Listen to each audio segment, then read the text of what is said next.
دن ایک خوبصورت جنگل میں، جہاں پھولوں کی خوشبو اور پرندوں کی چہچہاہٹ پر ہر طرف محسوس ہوتی ہے، ایک بچہ اپنے دوستوں کے ساتھ ایک خواب بنا سفر کی شروعات کی، جس کا نام آریہ تھا، جو خوابوں کی دنیا میں دلچسپی رکھتا تھا۔ ایک دن جب آریہ اور اس کے دوست اپنے پسندیدہ جنگل میں گھوم رہے تھے، انہوں نے ایک روشنی دیکھی جو جنگل کے ایک کونے میں اس وقت چمک رہی تھی جب سورج غروب ہونے کو تھا۔ آریہ کی دلچسپی کی جگہ ڈھونڈنے کے بعد وہ اس روشنی کے قریب پہنچتے ہیں، دیکھتے ہیں کہ ایک پری کی دنیا میں جاتے ہیں۔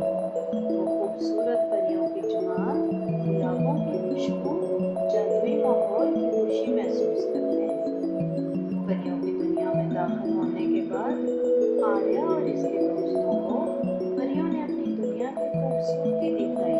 وہاں ہر چیز جادوئی تھی، درختوں کے پتے چمک رہے تھے، پھول گنگنا رہے تھے، ہوا میں ایک محسوس خوشبو پھیلی ہوئی تھی۔ پریوں کی ملکہ، جس کا نام زری تھا، اس نے آریہ اور اس کے دوستوں کو خوش آمدید کہا اور انہیں بتایا کہ ان کی دنیا میں آنے والے بہت کم ہوتے ہیں۔ زری نے انہیں بتایا کہ یہ جادوئی دنیا محبت، دوستی اور خیر سگالی پر مبنی ہے۔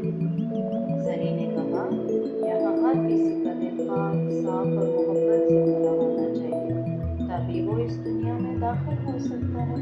تم لوگوں کے دلوں میں بھی یہی محبت ہے، اس لیے تم یہاں آئے ہو۔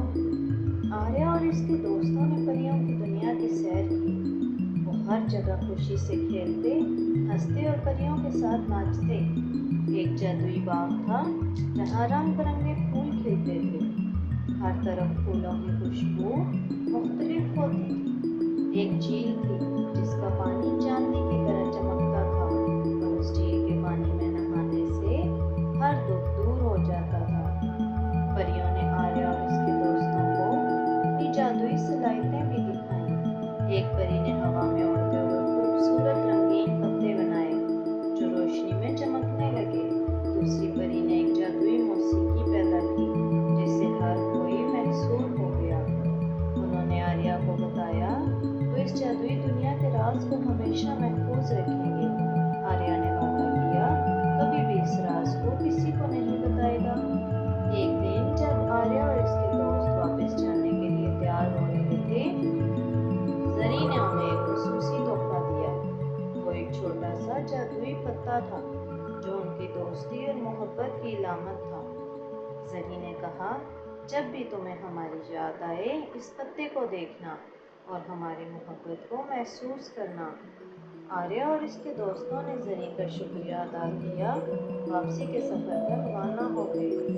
جب وہ جنگل کے اس کونے سے باہر نکلے، واپس اپنی حقیقی دنیا میں پہنچ گئے۔